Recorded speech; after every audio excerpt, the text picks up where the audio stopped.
అసలు వాళ్ళు ఆకలేసి అరిచారో నా కోసం అరిచారో కూడా అర్థం కాని సిచ్యువేషన్లో ఉన్నాను.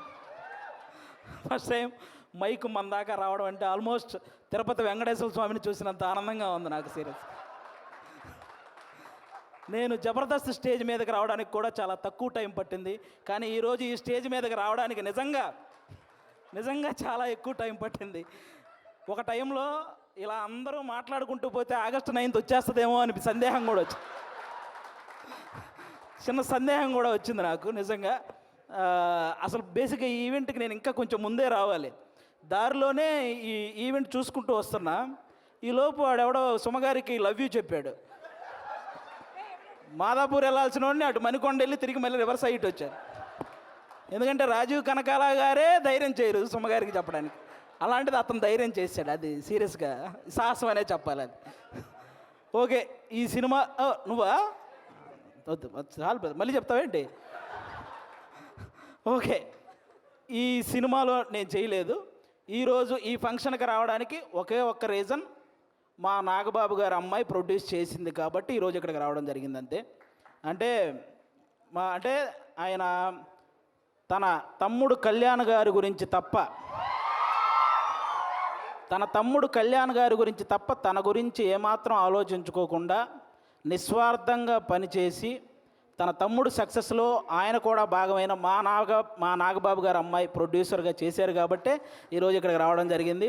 అంటే మెగా ఫ్యామిలీ అనగానే వాళ్ళని చూస్తే చాలు అనే ఫీల్ ఉన్న మాలాంటి చిన్న చిన్న ఆర్టిస్టులకి నాగబాబు గారు మా అమ్మలందరినీ దగ్గర కూర్చోబెట్టుకొని ఆయన చేతులతో అన్నం కలిపి తినిపించిన రోజులు ఉన్నాయి. అలాంటి మా నాగబాబు గారు అమ్మాయి ప్రొడ్యూసర్గా చేసింది కాబట్టి ఈరోజు ఇక్కడికి రావడం జరిగింది.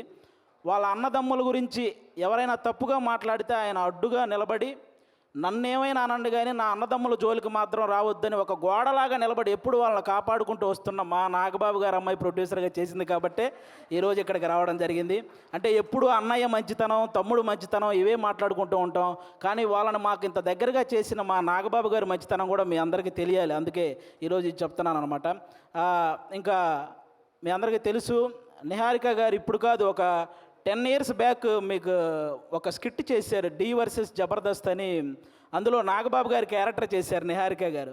ఆ స్కిట్ నేనే రాశాను. ఫస్ట్ టైం ఒక టైమింగ్ అంటే ఇలా ఉండాలి, ఒక పంచ్ టైమింగ్ వేసేటప్పుడు ఆ మాడ్యులేషన్ ఎలా ఉండాలి, ఇవన్నీ కూడా నాకు ఒక రకంగా అలవాటైంది కూడా నిహారిక గారి టైమింగ్ చూసే. నాకు ఆ రోజు నేను స్కిట్ రాసినప్పుడు ఆ విధంగా నిహారిక గారు అప్పటి నుంచి నాకు పరిచయం అనమాట. అంటే నిహారిక గారు వాళ్ళ పెదనాన్నగారి లాగే కొత్త టాలెంట్ని ఎంకరేజ్ చేసే గుణం ఉంది.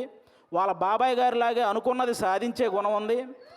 అలాగే వాళ్ళ నాన్నగారి లాగే ఎంత కష్టం వచ్చినా సరే నవ్వుతూ ముందుకెళ్ళే గుణం ఉంది. ఈ మూడు కలిపి ఉంది కాబట్టి ఈరోజు ఇలాంటి సినిమా తీయగలిగింది. అంటే ఇంకో విషయం, వాళ్ళ బాబాయ్ గారి లాగే ట్రెండ్ ఫాలో అయ్యే టైప్ కాదు, ట్రెండ్ సెట్ చేసే టైప్. అందుకే 11 మంది హీరోలను పెట్టి ఒక సినిమా అంటే ఖచ్చితంగా ట్రెండ్ సెట్ చేసినట్టే. అవునా? 11 మంది హీరోలు అంటే ఇప్పుడు రీసెంట్గా మన 11 మంది క్రికెటర్లు మన దేశానికి వరల్డ్ కప్ తెచ్చినట్టు ఈ 11 మంది హీరోలు మా నిహారిక గారికి మంచి విజయాన్ని అందించాలని మనస్ఫూర్తిగా కోరుకుంటున్నాను. మనకు 11 అంటే చాలా గుర్తొస్తాయి, కానీ ఈ సినిమా తర్వాత 11 అంటే ఈ 11 మందే గుర్తొస్తారు. అదైతే నేను నమ్ముతున్నాను. కాబట్టి అంటే ప్రతి ఊర్లో ఒక కమిటీ ఉంటుంది. ఆ కమిటీలో కుర్రాళ్ళు ఉంటారు. బేసిక్గా సమస్యను క్రియేట్ చేసేది వాళ్ళే, సమస్యను సాల్వ్ చేసేది వాళ్ళే. అలాంటి కుర్రాళ్ళు అనమాట. అలా ప్రతి ఊర్లో ఉంటారు కాబట్టి ఈ కమిటీ కుర్రాళ్ళంతా మీరంతా ఒక్కసారి మీ ఊరోళ్ళందరికీ కూడా ఈ కమిటీ కుర్రాళ్ళు సినిమా చూపించాలని మనస్ఫూర్తిగా కోరుకుంటున్నాను. ఎందుకంటే ట్రైలర్ చూస్తే అర్థమవుతుంది. మీరందరూ ఈ సినిమా చూసినప్పుడు మేము కూడా ఇలా చేసేవాళ్ళం కదా అని గుర్తు చేసే క్యారెక్టర్లు ఉన్నాయి. మేము ఇలా ఎందుకు చేసాం అని ఆలోచింపజేసే క్యారెక్టర్లు ఉన్నాయి. ఇక నుంచి ఇలా చేద్దాం అని అనుసరించే క్యారెక్టర్లు కూడా ఉన్నాయి అనిపిస్తుంది ఈ సినిమాలో. కాబట్టి మీరందరూ కూడా ఈ కమిటీ కుర్రాళ్ళ సినిమా, మీ ఊర్లో ఉన్న కమిటీ కుర్రాళ్ళందరూ ప్రతి ఊరు వాళ్ళని తీసుకెళ్ళి ఈ సినిమా చూడాలని మనస్ఫూర్తిగా కోరుకుంటున్నాను. అలాగే ఈరోజు ఇక్కడికి ఈ సినిమాని ఆశీర్వదించడానికి వచ్చిన మన ముగ్గురు గెస్ట్ల హీరోలు, అంటే వాళ్ళు కథ నేను సెలెక్ట్ చేసుకోవటం కాదు, కథ నన్ను సెలెక్ట్ చేసుకోవాలి అని ఫీల్ అయ్యే ముగ్గురు గెస్టులు ఇక్కడ ఉన్నారు మనకి. వాళ్ళ ముగ్గురు వైవిధ్యమైన సినిమాలు చేస్తూ వస్తున్నారు. ఇక్కడ అడవిశేష్ గారు అయితే మామూలుగా ఎవరైనా సీట్లో కూర్చొని చూసే సినిమాలు ఈయన సీట్ ఎడ్జ్లో కూర్చొని చూసే సినిమాలు చేస్తుంటాడు. అంటే మొత్తం అన్ని ట్విస్టులు ఉంటాయి ఆయన ఏ సినిమా చేసినా. ఆయన ఇండస్ట్రీకి వచ్చినప్పుడు కొత్తలో ఆయన నేర్చుకుంది ఏంటంటే నా బాడీ లాంగ్వేజ్ ఎలాంటి సినిమాలు చేయకూడదో తెలుసుకున్నాడు ఫస్ట్ ఆయన. ఆ తర్వాత ఆయన చేసిన సినిమాలన్నీ ఎలాంటి ట్రెండ్ సృష్టించాయో మీ అందరికీ తెలుసు. అక్షానం కానీ, గూఢాచారి, ఎవరు, మేజర్, ఇలా చెప్పుకుంటూ పోతే అన్నీ అంటే ఆయన సినిమాలకు ఒక సపరేట్ ఫ్యాన్ బేస్ ఉంది.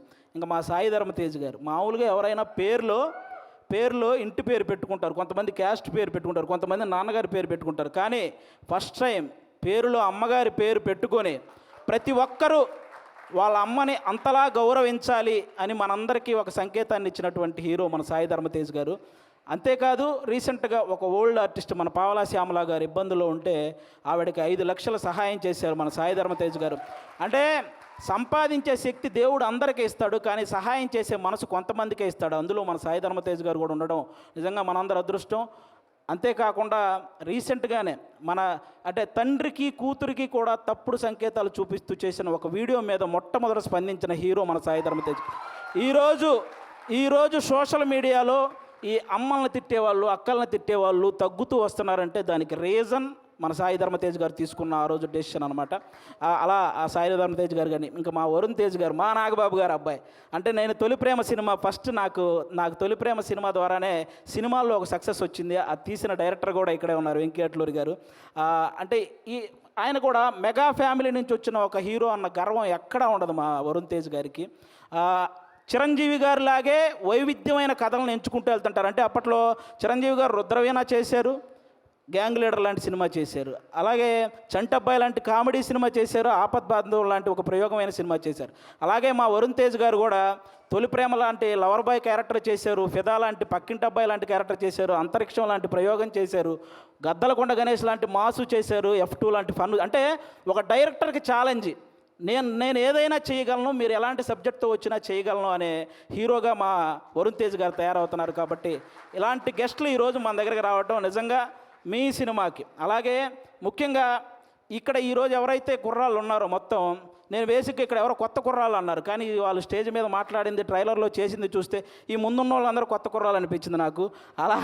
అలా మాట్లాడుతున్నారనమాట. కానీ అస్సలు సినిమా ఎక్స్పీరియన్స్ లేని ఈ టాలెంటెడ్ కుర్రాళ్ళకి సినిమా మాత్రమే ఎక్స్పీరియన్స్ ఉన్న సాయి కుమార్ గారితో కలిసి చేయటం మీ అందరి అదృష్టం నిజంగా. కాబట్టి మీ అందరికీ once again all the best. August 9 తర్వాత ఖచ్చితంగా ఈ సినిమాకి సక్సెస్ మీట్ ఉంటుందని నేను మనస్ఫూర్తిగా కోరుకుంటున్నాను. వన్స్ అగైన్ నిహారిక గారికి కూడా all the best and thank you.